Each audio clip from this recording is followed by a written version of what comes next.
Welcome to episode 40 of Pearls of the Interior Life. This is the last Friday in June. It's our weekly roundup, and once again, it's no big mystery what's dominating the news, dominating society around us. We've been touching on this the last few episodes, division and rancor. So enough of that. Today we're going to look at the opposite of that. We're going to look at unity, and as with many things like that, as we dig deeper into it, it just blossoms and reveals more and more of what we are created for, what God desires for us.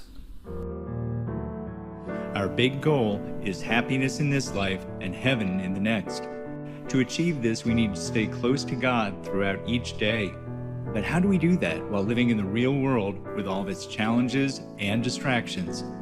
Growing our interior life through Christian mental prayer is the answer.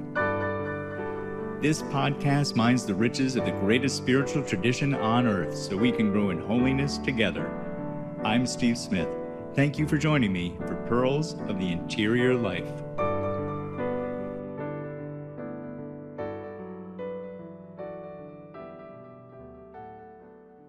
Thank you again for tuning into this episode, making this time for the Lord.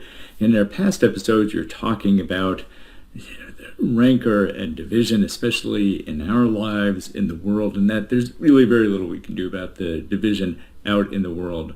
We have a very small sphere of influence there, but there's quite a bit that we can do in our interior. We have a much larger sphere of influence as far as that is concerned. And that brings us to the topic of unity. So important to that. And, it is so important that we have that innate sense of it, and even outside of divine revelation, just by our own human reason. The Greek philosophers, they came to this conclusion, Aristotle, Plato.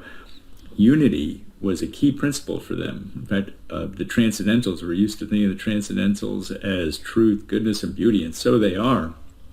But we often forget the fourth Transcendental, like the fifth Beatle. The mysterious fourth Transcendental is unity, and it's actually first among them.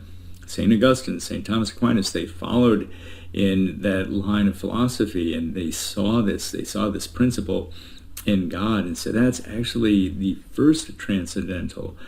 So unity, we're going to look at it from a few perspectives. We're going to look at unity relative to God himself, unity relative to our relationship with God, unity in our interior, and unity with our neighbor. A lot of unity. Let's start with God. So God is unity. He's the source of unity because he literally is unity itself. This is somewhat related, maybe easier to picture the idea of simplicity. God is completely simple. From a philosophical standpoint, it means, amongst other things, that God doesn't have parts. He's not like us. He doesn't have hands and arms and legs and nostrils and a soul, all these different things jumbled together, let alone our different intellectual and spiritual faculties. He's just one perfectly simple, unified being. If he had parts, in theory, one could break down or something could get lost. Not that God would lose things, that's what I do, not God, but you could conceive of that. And now he's diminished. Now he's a lesser God, and that can't happen. So he's perfectly simple. He lives in perfect harmony. All these other types of words that we associate with unity, all of them are hallmarks of God. And then certainly we see that in the Trinity, and that great mystery, three persons, but with one divine nature. That's true unity in action. And now for us and our relationship with God, we're called to enter into that unity. We're called to participate in the life of the Trinity.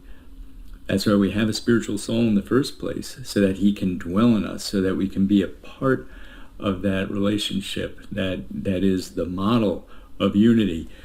And as always, these aren't just pious ideas. Isn't that nice to say, I'm one with God, he's one with me. No, it is meant to be extremely practical in terms of our day-to-day life, in terms of our interior, and in terms of our relationship with others. So that's what we're going to turn to next. First, we want to employ the wagon wheel analogy, which I probably mentioned before. You may well be familiar with. I think this comes from St. Athanasius. I've never actually seen that verified anywhere. So if you know either way, you can let me know. Send me a message, leave a comment below.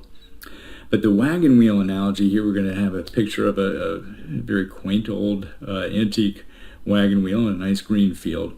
But here's how we want to employ this. At the hub of the wagon wheel is Christ. He is the center. And we all exist along a given spoke. And we say, that little red dot, that's me or you or anyone else. You just associate yourself with that. So now where we are along that spoke reflects our relationship with Christ. Obviously, we are far from Christ. We are just focused on ourselves if we're way out at the rim. And our desire should hopefully be to move closer and closer to be at the spoke. Okay, there's the analogy. We'll be using this now as we look at ourselves and others. So first, unity in our own lives, in our interior. But unity is a very important principle in human dynamics, not just in the supernatural realm, also just in the natural realm. Our existence in this world, our relationships with one another. This is certainly understood and reflected just in secular studies. If you look, for instance, Alex Pentland is one. If you look at his work on sociology and psychology, and the dynamics there, that unity is very much associated with safety and security. We're very anxious if we're in an environment where we think we might be kicked out of the group or fired or unfriended. You can imagine someone at work constantly waiting for that axe to drop. You can barely function. And then similarly, it is very difficult for people to commit if there's a fear there of rejection that may come from that. So the absence of unity is a terribly negative effect for us as individuals and in society. Likewise, it's very attractive. We want that unity. There's strength in numbers. We want to be where we belong. And who understands this better than Christ, and Christ who literally became man to be amongst us? And what is one of the hallmarks of Christ? That he will never leave us. He will never forsake us. These are the parables of the lost sheep and the prodigal son. In fact, the only way out of the relationship with Christ is for us to opt out. He's not going anywhere. And in fact, he will continue to pursue us. That beautiful image of the hound of heaven, that hound of love pursuing us, never giving up on us. And at the deepest part of us, that is the unity we long for. That is the unity that was the subject of St. Augustine's restless heart. Or Venerable Fulton Sheen puts it this way: all love craves unity.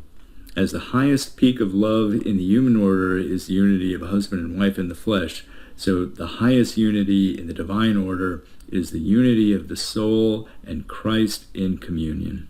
And when we draw close to Christ, we naturally become unified in our interior. That's what St. Paul is talking about, of taking off the old man, the flesh, or the false self, and putting on the new, our true self, our redeemed self.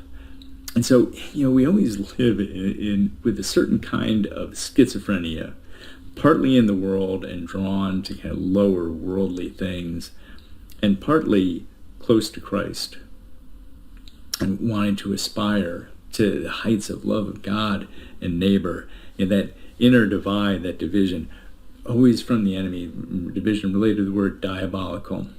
And this is where the wagon wheel analogy, it's imperfect, because it's not so much that we're moving up and down along a spoke, so much as we want to have a foot in both worlds. We want to have one foot out there on the rim, and just with nothing to inhibit our passions and cravings for whatever the world has to offer, and our other foot close to Christ and the peace that only he can give.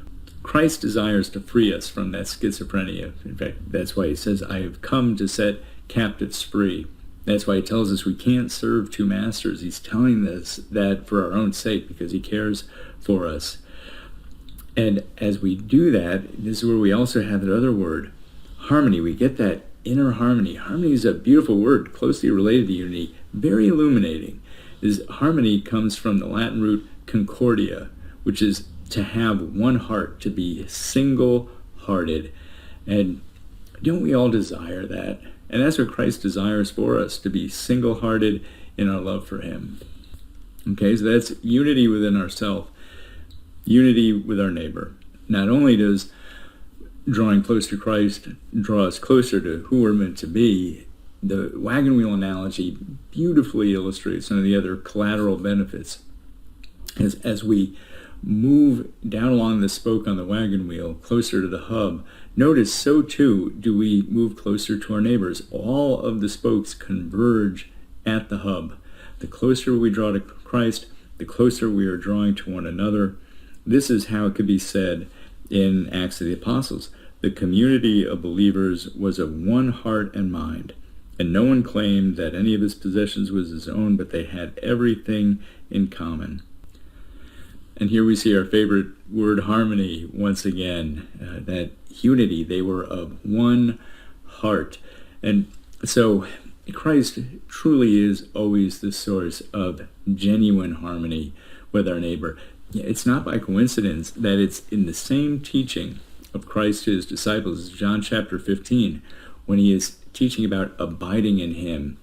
This teaching of the vine and the branches. Abide in me. And it is right there that he also teaches there's no greater love than to lay down your life for your friends. Again, how these two always go hand in hand. Drawing close to Christ, abiding in Christ brings us to love of neighbor. You can't go into the water without getting wet. It's just part and parcel of the experience of drawing closer to Christ. All right, so there we have it, unity. And this is obviously just scratching the surface. There's so much more that can be said about unity in our interior, unity with our neighbor. We're probably going to be coming back to this topic time and again, because it is just so foundational and so beautiful and so practical for our lives. So just in summary again, God is unity. We are invited to be part of that unity. That's why we have a spiritual soul, so we can share in life that Trinity. He can literally dwell within us. When we draw close to God, we experience that unity in ourselves. These two warring aspects of our nature get healed, get purified, and we just have that one true self. And then finally, unity with Christ is the source of unity with our neighbor. We could go on and on, but this is a marvelous place to start. And as always, where we take that next step forward is first in our interior life, in our Christian meditation. And a great place I would offer to start is with John chapter 15. That would be marvelous scripture in these times to meditate with, to go there, bring that to the Lord. Lord, what is the next step that you desire for me in experiencing greater unity in my life through you? So there we have it. Thank you again. I hope you have a marvelous weekend, and I look forward to being with you again.